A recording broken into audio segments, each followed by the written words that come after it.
Hello farmers, இன்னைக்கு வீடியோவில் எதை பற்றி போகிறோம்னா யாராவிட்டா பிராண்டை சேர்ந்த பயோட்ராக் அப்படிங்கிற ஒரு பயோஸ்டிமுலண்ட்டை பற்றி தான் பார்க்க போகிறோம். ஃபஸ்ட்டு இந்த பயோஸ்டிமுலண்ட்டை வந்து எதை கொண்டு தயாரிச்சிருக்காங்க அப்படின்னு பார்க்கும்போது அஸ்காஃபைலம் நோடோசம் அப்படின்னு குறிப்பிடக்கூடிய ஒரு அல்கையிலேருந்து தான் தயாரிச்சிருந்துருக்காங்க. அதாவது ஒரு பாசிலேருந்து தான் இதை வந்து தயாரிச்சிருந்துருக்காங்க. நெக்ஸ்ட் இதில் என்னென்ன டெக்னிக்லாம் இருக்குது அப்படின்னு பார்க்கும்போது organic carbon 11.7%, nitrogen 6.5%, potassium oxide 2.7%, boron 1.3%, சிங்க்கும் அதேமாதிரி 1.3% இருக்குது. ஸோ இந்த நியூட்ரியன்ஸில் எல்லாமே மேக்ரோ நியூட்ரியன்ஸ் ஒரு 2 நியூட்ரியண்ட்டும் மைக்ரோ நியூட்ரியன்ட் ஒரு 2 நியூட்ரியண்ட்டும் இருக்குது. அண்ட் ஆர்கானிக் கார்பன் வந்து பொதுவாகவே கரிம கார்பன் தான். இந்த கார்பன் வந்து பொதுவாகவே மண்ணில் நம்ம கொடுக்கும்போது பயிரோட வேர்பாய்ச்சல் அதிகரிக்கிறதுக்கும் பயிரோட பச்சைத்தன்மையை கூட்டுறதுக்கும் அதே நேரத்தில் பயிருக்கு தேவையான ஈரப்பதத்தை மண்ணில் நீண்ட நேரம் தக்க வச்சுக்கிறதுக்கான தன்மையை மண்ணுக்கு கொடுக்கும். ஸோ இந்த மாதிரி தான் இந்த கரிம கார்பன் வந்து ஆக்ட் ஆகும். அண்ட் நெக்ஸ்ட் இதில் இருக்கக்கூடிய மைக்ரோ நியூட்ரியன்ஸும் மேக்ரோ நியூட்ரியன்ஸும் பயிர்களில் எந்த மாதிரியான பலன்களை ஏற்படுத்தும் அப்படின்னு பார்க்கும்போது ஃபஸ்ட்டு பயிருக்கு ஏற்படக்கூடிய அழுத்தத்தை தாங்கிறதுக்கான ஒரு ஸ்ட்ரெஸ் டாலரன்ஸாக இது வந்து ஒர்க் ஆகும். குறிப்பிட்டு சொல்லணும் அப்படின்னா அதீத வெப்பத்துக்கும் இல்லைனா அதீத வறட்சிக்கும் அதீத குளிருக்கும் ஏற்படக்கூடிய அழுத்தத்தை தாங்கிறதுக்கான தன்மையை பயிருக்கு கொடுக்கும். ஸோ இந்த மாதிரி கொடுக்கும்போது சுலபமாக செடி வந்து வாடாமல் இருக்கும். அதே நேரத்தில் செடியோட வளர்ச்சி வந்து குன்றாமல் இருக்கும். அண்ட் நெக்ஸ்ட்டு பூக்கிறத தோன்றதுக்கு இதில் இருக்கக்கூடிய பொட்டாசியம் வந்து சப்போர்ட் பண்ணும். அண்ட் அதே நேரத்தில் இதில் இருக்கக்கூடிய போரானும் அண்ட் இதில் நம்ம ஏற்கனவே சொல்லியிருந்திருக்கக்கூடிய பொட்டாசியமும் பூக்கள் பிஞ்சு பிடிக்கிறதுக்கும் அதே நேரத்தில் அந்த மகசூல் வந்து ஒரு தரமான மகசூலை நம்ம வந்து பெறுறதுக்கான வழிவகுக்கும். அதாவது பொதுவாகவே பொட்டாசியம் வந்து பயிரில் பூக்கக்கூடிய பூக்களை பிஞ்சு பிடிக்க வைக்கிறதுக்கும் அண்ட் காய்களோட சைஸை கூடுதலாக கொண்டு வரதுக்கும் அதோட நிறத்தை அதிகரிக்கிறதுக்கும் அந்த பழங்களோட சுவை அதிகரிக்கிறதுக்கும் ரொம்பவே அருமையான வழிவகுக்கும். ஸோ இப்படி இருக்கக்கூடிய சூழலில் இதில் இருக்கக்கூடிய போரான் வந்து கூடுதலாக பூக்கள் உதிர்வை குறைக்கும். ஸோ இந்த மாதிரி பூக்கள் உதிர்வை குறைத்து அதிகமான பூக்கள் பிஞ்சு பிடிக்க வைக்கிறது மூலிமா மகசூலோட அளவு அதிகமாகவும் அதே நேரத்தில் நம்ம சொன்ன மாதிரி மகசூலோட தரமும் மேம்பட்டு காணப்படும். அண்ட் நெக்ஸ்ட் இந்த பயோட்ராக் பயோஸ்டிமுலண்ட்டை பயன்படுத்துகிற மூலமா நம்ம குறிப்பிடக்கூடிய நியூட்ரியன்ஸ் மட்டும்தான் பயிர்களுக்கு கிடைக்கும் அப்படின்னு கேட்டிங்கன்னா கிடையாது. மற்ற மண்ணில் இருக்கக்கூடிய பயிருக்கு தேவைப்படக்கூடிய ஊட்டச்சத்துக்களையும் சுலபமாக உறிஞ்செடுக்கிறதுக்கு வழிவகுக்கும். அது எப்படின்னா நம்ம ஏற்கனவே குறிப்பிட்டது போல் இதில் இருக்கக்கூடிய ஆர்கானிக் கார்பன் வந்து வேர் வளர்ச்சி அதிகரிக்கும் அண்ட் மண்ணோட வளத்தை தக்க வச்சுக்கும்.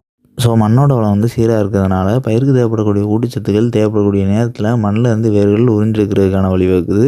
ஸோ இந்த மாதிரி நடக்கிறதுனால பயிருக்கு தேவைப்படக்கூடிய ஊட்டச்சத்துக்கள் மண்ணில் இருந்து தேவைப்படக்கூடிய நேரத்தில் சுலபமாக கிடைக்கும். நெக்ஸ்ட்டு ஒரு டோசேன்னு பார்க்கும்போது ஒரு தண்ணிக்கு 1 ml 3 ml வரை பயன்படுத்தலாம். அண்ட் நெக்ஸ்ட்டு இந்த பயோஸ்டிமுலண்ட் வந்து பயிர்களுக்கு தொடர்ச்சியாக பயன்படுத்துகிறவங்க 1 ml 3 ml வரை நம்ம சொன்ன மாதிரி பயன்படுத்தலாம். ஒருவேளை நீங்கள் வந்து ஒரு ஸ்ப்ரே மட்டும் தான் கொடுக்க போகிறேன் அப்படிங்கிற பட்சத்தில் நீங்கள் வந்து 1 ml 2 ml பயன்படுத்துகிற காட்டிலும் 3 ml பயன்படுத்தலாம். ஸோ அது வந்து ரொம்ப எஃபிஷியண்டான மேனராக இருக்கும். ஸோ அதனால் நீங்கள் ஒரு முறை மட்டும் தான் ஸ்ப்ரே பண்ணுறீங்க அப்படின்னா 1 லிட்டர் தண்ணிக்கு 3 ml அப்படிங்கிற விதத்தில் பயன்படுத்துங்க. அண்ட் நெக்ஸ்ட் இந்த பயோட்ராக் பயோஸ்டிமுலண்ட்டை வந்து எத்தனை நாளைக்கு ஒரு முறை தொடர்ச்சியாக ஸ்ப்ரே பண்ணலாம் அப்படின்னு பார்க்கும்போது குறைந்தபட்சம் 10 நாட்களுக்கு ஒரு முறையும் அதிகபட்சம் 2 வாரத்துக்கு ஒரு முறையும் தொடர்ச்சியாக பயன்படுத்தலாம். ஸோ இதனால் பயிர்களுக்கு எந்த ஒரு பாதிப்பும் ஏற்படாது. அண்ட் நெக்ஸ்ட் இந்த பயோட்ராக் பயோஸ்டிமுலண்ட்டை வந்து எந்த மாதிரியான பயிர்களுக்கு பயன்படுத்தலாம் அப்படின்னு பார்க்கும்போது எல்லா வகையான பயிர்களுக்குமே பயன்படுத்தலாம். எந்த ஒரு காய்கறி வகை பயிராக இருக்கட்டும், பூ வகை பயிராக இருக்கட்டும், பழ வகை பயிராக இருக்கட்டும், எண்ணெய் வித்து பயிராக இருக்கட்டும், தானிய வகை பயிராக இருக்கட்டும், எல்லா வகையான பயிர்களுக்குமே ஸ்ப்ரே பண்ணலாம். நம்ம சொல்லக்கூடிய ரிசல்ட் வந்து அந்த பயிர்களுக்கு கிடைக்கும். அண்ட் இன்னொன்று நீங்கள் வந்து காய்கறி வகை பயிருக்கோ இல்லைனா எண்ணெய் வித்து பயிருக்கோ தானிய வகை பயிருக்கோ பயன்படுத்தும் போது முடிஞ்ச அளவு நீங்கள் வந்து ஒரு ஸ்ப்ரே கொடுத்தாலுமே போதும். ஆனால் அந்த ஒரு ஸ்ப்ரே வந்து தாவரத்தோட எந்த நிலை வளர்ச்சியில் கொடுக்கணும் அப்படின்னு பார்க்கும்போது பூக்கிறதுக்கு முந்தின பருவமான தாவர நிலை வளர்ச்சியில் கொடுக்கணும். ஸோ தாவர நிலை வளர்ச்சி இப்போ தான் ஒரு ஆக்டிவ் வெஜிடேட்டிவ் ஸ்டேஜ் க்ரோத் வந்து இருக்குது அப்படிங்கிற பட்சத்துலேயும் நீங்கள் கொடுக்கலாம். இல்லைனா விகரஸாக அந்த தாவர நிலை வளர்ச்சியோட உச்சம் முடிஞ்சு அதற்கு பிறகு பூக்கக்கூடிய தருணத்துக்கு முன்னாடி கூட நீங்கள் ஸ்ப்ரே பண்ணலாம். ஸோ எப்படினாலும் தாவர நிலை வளர்ச்சியில் நீங்கள் ஸ்ப்ரே பண்ணும்போது ஒரு 100% ரிசல்ட் நம்ம சொல்லியிருக்கிறது கிடைக்கும்.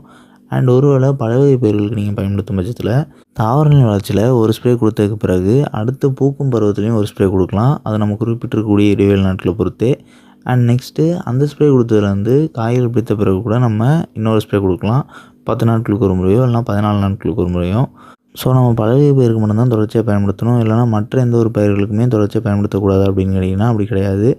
பழ வகை பயிர்களை தவிர்த்து மற்ற எந்த ஒரு பயிர்களுக்கும் தொடர்ச்சியாக பயன்படுத்தும் போது பயிருக்கான செலவு வந்து கூடும். ஸோ அதனால தான் நம்ம வந்து மற்ற எந்த ஒரு பயிரையும் பொறுத்தவரை ஒரு ஸ்ப்ரே கொடுத்தா போதும், அதுவும் தாவர நிலை வளர்ச்சியில் கொடுத்தா போதும் அப்படின்னு நம்ம குறிப்பிடுறோம்.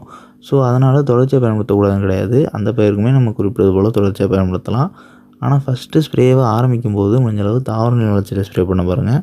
ஸோ அதுதான் நம்ம சொல்லியிருக்கக்கூடிய 100% ரிசல்ட் கொடுக்கும். அண்ட் நெக்ஸ்ட் இதோட கம்பேட்டபிலிட்டின்னு பார்க்கும்போது இந்த பயோட்ராக் பயஸ்டிமுலேட்டர் வந்து நம்ம மற்ற எந்த ஒரு பூச்சிகள் கூடயும் சரி, பூஞ்சான கொல்லிகள் கூடயும் சரி, நுண்ணு சத்து மருந்துகள் கூடயும் சரி சேர்த்து பயன்படுத்தலாம். இதனால் பயிர்களுக்கு எந்த ஒரு பாதிப்பும் ஏற்படாது. அண்ட் லாஸ்ட்டாக இதோட ப்ரைஸ்ன்னு பார்க்கும்போது நம்ம குறிப்பிட்டது வந்து ஒரு அப்ராக்சிமேட்டான டேட்டா டெரிவ்டு ப்ரைஸ் தான். ஸோ அதனால் ஸ்டோரில் வாங்கும்போது வேறுபடுறதுக்கான சான்சஸ் அதிகமாக இருக்குது. ஸோ நம்ம குறிப்பிட்டதோட ப்ரைஸ் வந்து நீங்கள் அப்ராக்சிமேஷனாகவே எடுத்துக்கோங்க. இதோட ப்ரைஸ்ன்னு பார்க்கும்போது 1/2 லிட்டர் வந்து 800 1000 விலையிலையும், 1 லிட்டர் வந்து 1700 1900 விலையிலையும் ஸ்டோரில் அவைலபிளாக இருக்குது. ஸோ தேவைப்படுறவங்க தேவைக்கத்தால் வாங்கி பயன்படுத்திக்கலாம். அண்ட் இந்த வீடியோவில் டவுட் இருந்துச்சுன்னா கமெண்ட் பண்ணுங்கள். இந்த மாதிரி யாராவிட்ட பிராண்டை சேர்ந்த வேறு எந்த ஒரு ப்ராடக்ட்டை பற்றியா தெரிஞ்சுனுச்சுன்னா அந்த ப்ராடக்ட்டோட பேரே மறக்காமல் கமெண்ட் பண்ணுங்கள். அண்ட் நம்மளோட அக்ரிகோ சேனலோட சோஷியல் மீடியா பிளாட்ஃபார்மோட லிங்க்ஸ் எல்லாமே கமெண்ட் பாக்ஸில் பண்ணிக்கிறோம். ஸோ அதை கிளிக் பண்ணி ஃபாலோ பண்ணணும்னு நினைக்கிறவங்க ஃபாலோ பண்ணிங்க.